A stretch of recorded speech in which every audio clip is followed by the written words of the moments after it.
Hi, welcome to class. We're the only two right now, but the other ones will show up eventually, right? I hate my life. I hate my life. And Professor Sunrise Productions! Hello class, Professor Sunrise here. In today's class we're going to take a look at my pure Spright list, which I've used at YCS Utrecht. Sadly, I bubbled out. I got 95th out of 2,200 people, but that's still pretty good. I think I lost to a misplay of mine. Could have gone into game 3.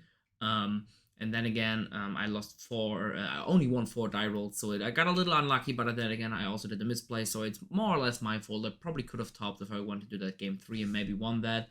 But anyways, in this video, like I said, we're going to take a look at my profile. I'd really love to talk about the meta of the YCS Utrecht, but then again, it feels so useless to talk about it because Darkwing Blast is going to release in like 4 days, in which we get some nice Spright support, but instead of talking about the meta of the YCS Utrecht, I'm probably gonna make a video about that, so stay tuned for that. But without further ado, don't forget to like and subscribe, leave some feedback down in the comment section below, and let's get right into the profile. So here we are in the profile. I'm will go over my matchup so you can see what I was actually playing against, making a lot of my reasonings make more sense in my opinion. So for round 1, I went against Tier Elements, my only tier matchup by the way. It was a control variant. Round 2 against Rika, round 3 against Flunder.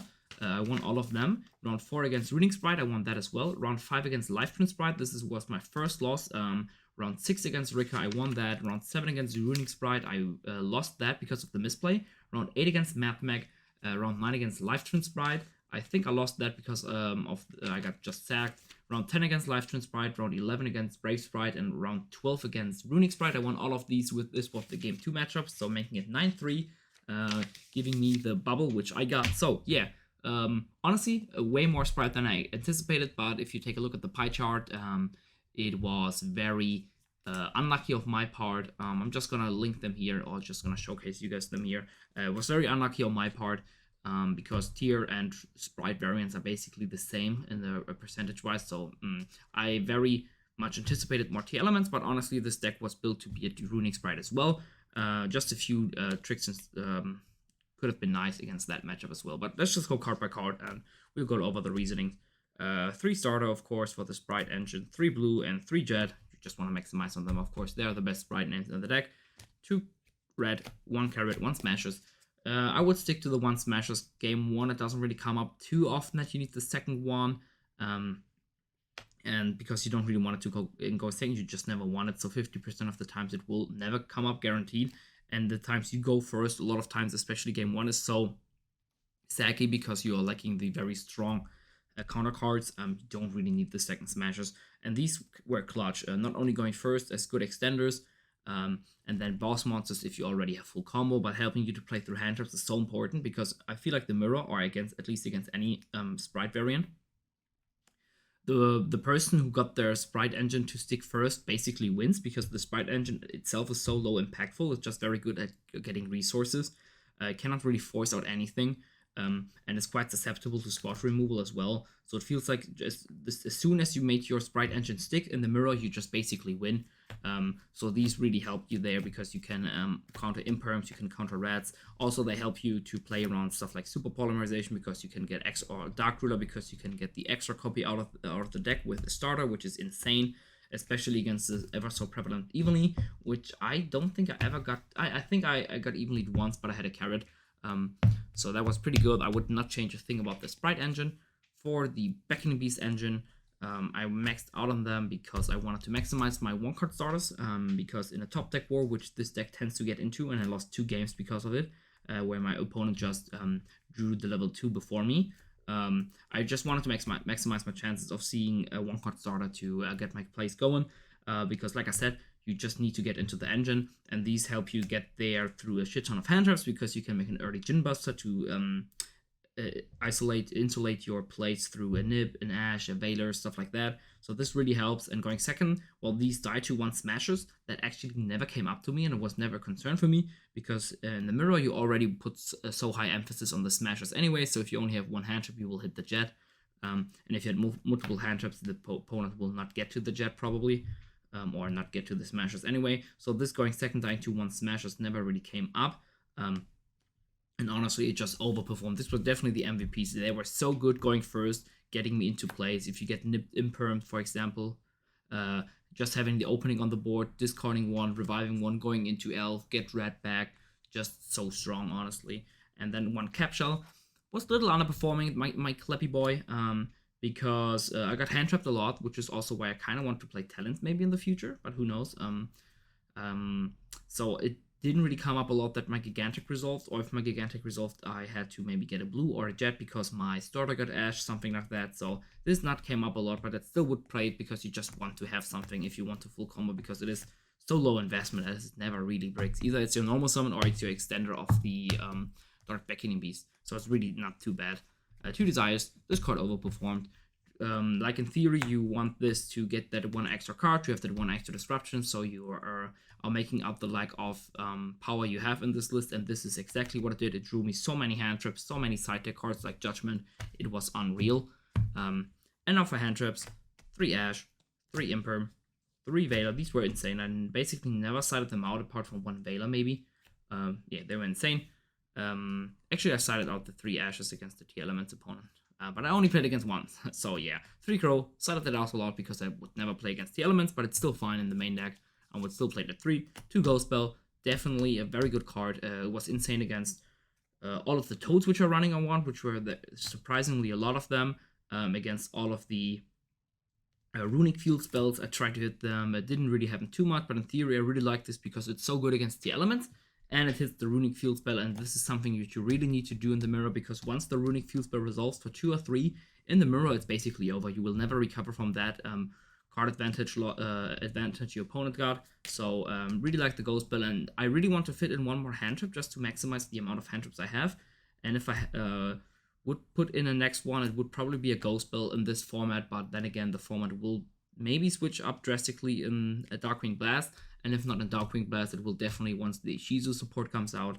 And Ghost will probably become even more prevalent then, because you want to hit the tier cards even more. So yeah, Ghost will really overperform. Even though a lot of people are saying this is ass and it's not just good enough, I really like this card. It was insane.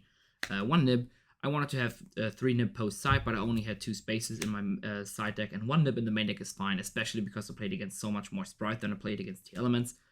So yeah, Nib was good. Even though it was kind of iffy going first, going second, it did put in lots of work. And then 2 Cosmic. Was kind of bad because I always drew it in conjunction with the Evenly. But honestly, I would still play it just because it is so good against so many cards, and it's just a very generically good card going first and going second most of the time. For the extra deck, of course, 3 Elf, pretty standard. Definitely need 3. Not really if you standard combo, but if you just open the opening beast, you want to be able to go for the route with Almirage, where you go into Elf and then revive and then overlay for Gigantic. So I'd always play 3, honestly. So the Almirage for the combo, of course. 1 Dark, just a very good toolbox card. 1 Masquerena, together with the Ouroboros, of course. Did only come up once or twice where I went for that. I mean, once I went for it on the end board, but I never got to the Ouroboros because my opponent just scooped. But yeah, Masquerena was really good because if I use my Djinn Buster negate to protect myself from hand traps, which happens a lot, I could just link it off into a Masquerena and still get some disruption from the body and not just have it lingering there. And even if you can't do that, you can still just tribute it off Red or Carrot for the negate and destroy, which is of course really good. So honestly, just felt really good to play it.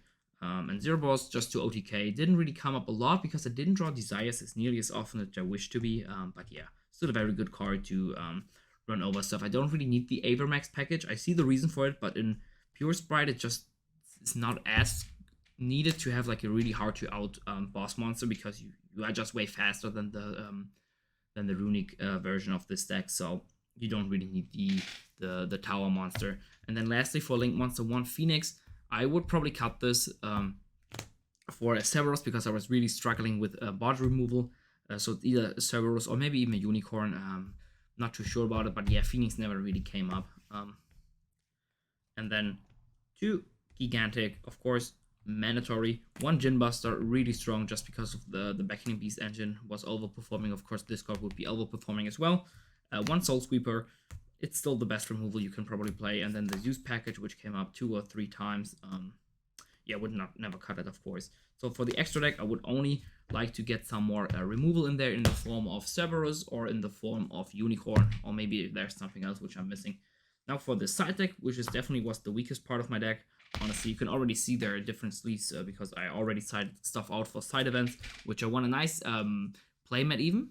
So yeah, that's pretty good. So even though I bubbled, I still got some nice money value out of it. So it was all good. So I sided 2 ogres, which was the reason for that was because I have 6 dead slots against Flunder, and I don't really want to have dead slots against them. I played 2 ogre because they're really good against the field spell, and it does die to what's it called, like D-shifter though, so it really felt not too clean of a choice. And I thought this was also really decent against Runics or Spright in general. But against Runics, they only need to have 1 additional spell, which they most of the time will have to protect the field spell from resolving, because then they can just summon a fusion and protect it. So this really did not come up too well. 3 evenly, in theory, it came insane. Every time I drew it, I evenly for like 2 to 3, even if they had like some hard negates, because you have so many ways to force them out, like starter or hand traps or whatever. But the problem was, I was missing the battle phase to get rid of bodies, so oftentimes they would still have an elf and an elf to revive something, so it's still 2 bodies which you have to deal with.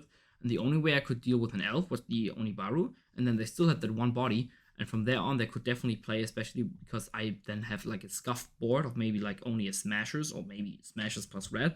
And lots of time that's not enough to hit them on the crackback. So even while it was insane, I would only still play it if I'd have the wind up kitten in my side deck, which I would then side in going second. So it's either completely out for more hand traps or play this plus wind up kitten, which is what I'm going to test in the future, depending on how the format switches up. How I would switch these cards out, which I already tested and went actually pretty good. 1 Harpies, and then the Gamma package, because I played against so many Spright cards. The Gamma package would have been insane, because lots of time Gamma on the normal summon is still just an FTK against the Spright mirror, so I'd really like to have these cards in my deck. And post side, I'd love to be at 20 plus hand traps, so Gamma gets you there. So this is what I would switch out this stuff with. And now for the rest of the side deck, which was actually pretty good. 2 Nips, I'd love these. 1 Smashers came in every time going first. Same as these 3 cards. A Pointer won me a game, Judgment won me a few games. Really like these cards. Lastly, 1 Cosmic, so I can still have some back row removal. There was not really any, like, too many Eldritch players running around, and even then we still have a pretty good, decent matchup against them, and you can also side stuff like Judgment against them. So you still have like 4 really solid with the Feather Wish, 5 really solid cards against them, and you only need to side out 7 cards against them, so you have like 1 dead card against them. It's not the end of the world, so it is all fine in my opinion. And then lastly, 3D Shifter. In theory, this card is insane, but if you only play against 2 matchup where it's applicable, the 1 Mathmag and the 1, what's it called? Tier Elements, this card rarely ever came in. I don't think I ever drawn it. And the Tier Elements play a Heartbreak 2 games in a row, so it was not really a matchup to be scared of. So anyways, I hope you guys enjoyed this deck profile. Like I said, did go quite well. 95th out of 2,200 people is nothing to scoff at. But bubbling out just feels kind of bad, honestly. Not gonna lie. But yeah, hope you guys enjoyed this deck profile. The deck overperformed in my opinion. It went really well. Hope you guys enjoyed this. Stay tuned for more infos on the next format. I'm definitely gonna do lots of testing with Spright and see how I'm gonna put the Spright Sprint. I think that's what the name is. How I'm gonna use that in this deck. Maybe I play the Beaver package. Who the fuck knows? Class is dismissed. You are free to leave. Professor Sunrise out. Peace.